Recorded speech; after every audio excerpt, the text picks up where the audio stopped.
नमस्कार दोस्तों, मैं हूं विराट उपाध्याय और आप सुन रहे हैं ए टू स्टोरी स्टूडियो। और आज मैं आपके लिए लेकर आया हूं संपूर्ण चाणक्य नीति, जिसके पूरे 17 अध्याय आपको पूरे यहाँ सुनने को मिलेंगे। यदि आप अपने जीवन को बदलना चाहते हैं और चाहते हैं कि आपको कुछ ऐसा तरीका पता चले जिससे आप जीवन को बहुत ही अच्छे तरीके से जी सके, तो यह 17 अध्याय आप सभी के लिए बहुत महत्वपूर्ण है। तो चलिए शुरू करते हैं चाणक्य नीति की शुरुआत। आचार्य चाणक्य की जीवन की एक प्रारंभिक घटना से उनके चरित्र का बहुत ही सुंदर खुलासा होता है। एक बार वे अपने शिष्यों के साथ तक्षशिला से मगध की ओर आ रहे थे। मगध का राजा महानंद उनसे द्वेष रखता था। वह एक बार भरी सभा में चाणक्य का अपमान कर चुका था। तभी से उन्होंने संकल्प लिया था कि वह मगध के सम्राट महानंद को पद से नीचे उतार कर ही अपने शिखा में गांठ बांधेंगे। इसके लिए वह अपने सर्वाधिक प्रिय शिष्य चंद्रगुप्त को तैयार कर रहे थे। मगध पहुंचने के लिए वह सीधे मार्ग से ना जाकर एक अन्य उबड़ खाबड़ मार्ग से अपना सफर तय कर रहे थे। उस मार्ग में कांटे बहुत थे। तभी उनके पैरों में एक कांटा चुभ गया। वह क्रोध से भर उठे। तत्काल उन्होंने अपने शिष्यों से कहा, उखाड़ फेंको इन नागफनों को, एक भी शेष नहीं रहना चाहिए। उन्होंने तभी उन कांटों को ही नहीं उखाड़ा, उन कांटों के वृक्षों के जड़ों में मही डाल दिया ताकि वह दोबारा ना उग सके।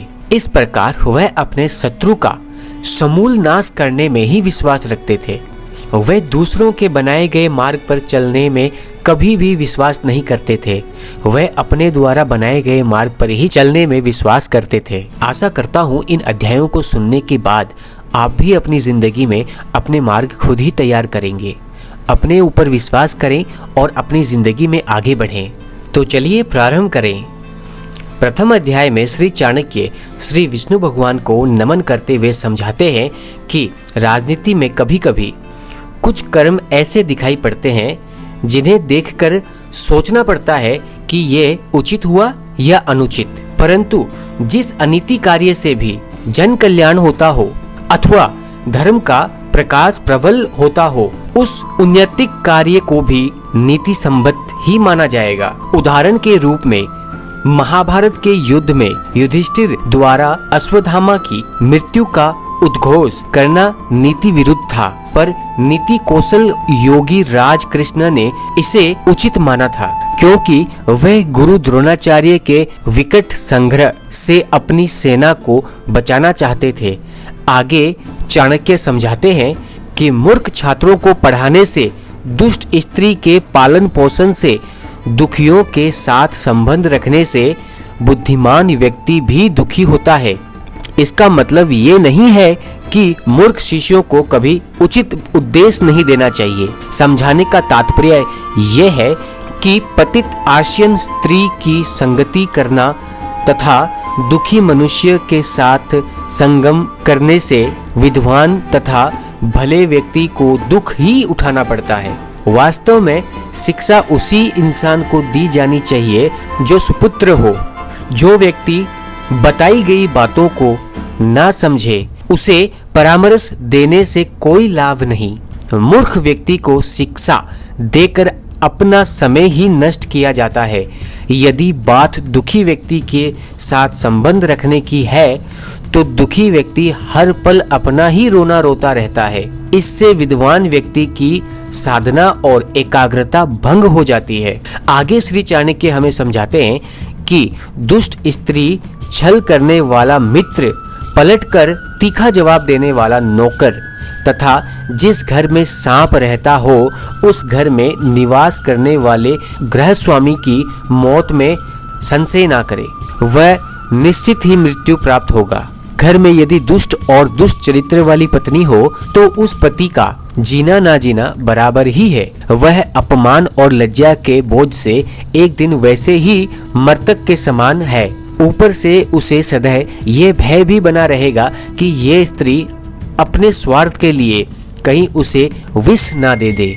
यदि उस गृहस्वामी का मित्र दगाबाज हो, धोखा देने वाला हो, तो ऐसा मित्र आस्तीन का सांप होता है। वह कभी भी अपने स्वार्थ के लिए उस गृह स्वामी को ऐसी स्थिति में डाल सकता है जिससे उभरना उसकी सामर्थ्य से बाहर की बात होती है। तीसरा, घर में यदि नौकर बदजुबान हो, बात बात में झगड़ा करने वाला हो, पलटकर तीखा जवाब देने वाला हो, तो समझ लेना चाहिए कि ऐसा नौकर निश्चित रूप से घर के भेद जानता है, और जो घर के भेद जान लेता है वह उसी तरह से घर बार का विनाश कर सकता है, जैसे विभीषण ने घर में भेद करके रावण का विनाश करा दिया था। तभी मुहावरा भी बना, घर का भेदी लंका ढावे। विपत्ति के समय काम आने वाली धन की रक्षा करे, धन से स्त्री की रक्षा करे, और अपनी रक्षा धन और स्त्री से सदा करे।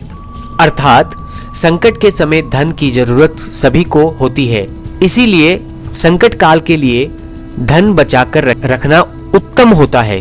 धन से अपनी पत्नी की रक्षा की जा सकती है, अर्थात यदि परिवार पर कोई भी संकट आए तो धन का लोभ नहीं करना चाहिए, परंतु यदि अपने ऊपर कोई संकट आ जाए तो उस समय उस धन व स्त्री दोनों का ही बलिदान कर देना चाहिए। आगे श्री चाणक्य समझाते हैं कि आपत्ति से बचने के लिए धन की रक्षा करें, क्योंकि पता नहीं कब आपदा आ जाए, और लक्ष्मी तो चंचल है, संचय किया गया धन कभी भी नष्ट हो सकता है। श्री चाणक्य कहते हैं कि जिस देश में सम्मान नहीं, आजीविका के साधन नहीं, बंधु बांधव अर्थात परिवार नहीं, और विद्या प्राप्त करने के लिए साधन नहीं, वहां हमें कभी नहीं रहना चाहिए। अगले श्लोक में श्री चाणक्य कहते हैं कि जहां धनी व्यक्ति, वैदिक ब्राह्मण, राजा, नदी और वेद ये 5 ना हो, वहां एक दिन से ज्यादा नहीं रहना चाहिए। भावार्थ ये है कि जिस जगह पर इन 5 का अभाव हो, वहां मनुष्य को एक दिन भी ठहरना उत्तम नहीं होगा। जहां धनी व्यक्ति होंगे वहां व्यापार अच्छा होगा, जहां व्यापार अच्छा होगा तो वहां आजीविका के साधन भी अच्छे होंगे। जहां श्रुतियों अर्थात वेदों के ज्ञाता ब्राह्मण होंगे वहां मनुष्य जीवन के धार्मिक तथा ज्ञान के क्षेत्र में भी विस्तृत रूप से फैले हुए होंगे। जहां स्वच्छ जल की नदियां होंगी वहां जल का अभाव नहीं रहेगा। जहां कुशल वैद्य होंगे वहां बीमारी पास में नहीं आ सकती। आगे श्री चाणक्य समझाते हैं कि जहां जीविका, भय, लज्जा, चतुराई और त्याग की भावना ये 5 चीज ना हो, वहां के लोगों का साथ कभी ना करें। श्री चाणक्य कहते हैं कि जिस स्थान पर जीवन यापन के साधन ना हो, जहां सदैव भय की परिस्थिति बनी रहती हो, जहां जलाशील व्यक्तियों की जगह बेशरम और खुदगर्ज लोग रहते हो, जहां कला कौशल और हस्तशिल्प का अभाव हो, और जहां के लोगों के मन में जरा भी त्याग और परोपकार की भावना ना हो, वहां के लोगों के साथ ना तो रहें और ना ही उनसे कोई व्यवहार रखें।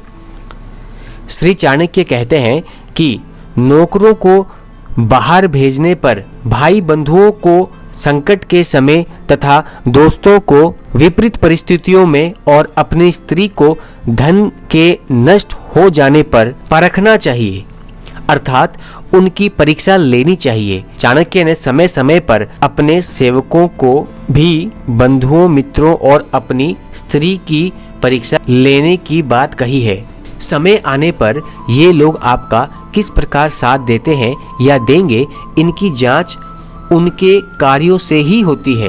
वास्तव में संसार में मनुष्य का संपर्क अपने सेवकों, मित्रों और अपने निकट रहने वाली अपनी पत्नी से होता है। यदि ये लोग छल करने लगे तो जीवन दुभर हो जाता है। इसीलिए समय समय पर इनकी जांच करना जरूरी है कि कहीं ये आपको धोखा तो नहीं दे रहे हैं। आगे समझाते हैं कि बीमारी में, विपदा काल में, अकाल के समय, दुश्मनों से दुख पाने या आक्रमण होने पर राज दरबार में और शमशान भूमि में जो साथ रहता है वही सच्चा भाई, बंधु अथवा मित्र होता है। आगे श्री चाणक्य समझाते हैं कि जो अपने निश्चित कर्मों तथा वास्तु का त्याग करके अनिश्चित की चिंता करता है, उसका अनिश्चित लक्ष्य तो नष्ट हो ही जाता है, निश्चित भी नष्ट हो जाता है। किसी ने सही कहा है, आदि को छोड़ सारी को धावे, आदि मिले ना पूरी पावे। जो व्यक्ति अपने निश्चित लक्ष्य से भटक जाता है उसका कोई भी लक्ष्य पूरा नहीं हो पाता है। अर्थात भाव यही है कि आदमी को उन्हीं कार्यों में अपना हाथ डालना चाहिए जिन्हें वह पूरा करने की सामर्थ्य रखता हो। आगे श्री चाणक्य कहते हैं कि बुद्धिमान इंसान को अच्छे कुल में जन्म लेने वाली कुरूप कन्या से भी विवाह कर लेना चाहिए, परंतु अच्छे रूप वाली नीच कुल की कन्या से विवाह नहीं करना चाहिए, क्योंकि विवाह संबंध समान कुल में ही श्रेष्ठ होता है। लंबे नाखून वाले हिंसक पशु, नदियों, बड़े बड़े सींग वाले पशु, शस्त्रधारियों, स्त्रियों और राजा और राज परिवारों का कभी भी विश्वास नहीं करना चाहिए। श्री चाणक्य कहते हैं कि पुरुषों की अपेक्षा स्त्रियों का भोजन दुगना, लज्जा चौगुनी, साहस 6 गुना, काम 8 गुना अधिक होता है। इन बातों का हमेशा ध्यान रखना चाहिए। ये था भाग 1। अब हम सुनेंगे अगले वीडियो के माध्यम से भाग 2। आप सुन रहे हैं A2 story studio Virat Upadhyay के साथ। बहुत बहुत धन्यवाद।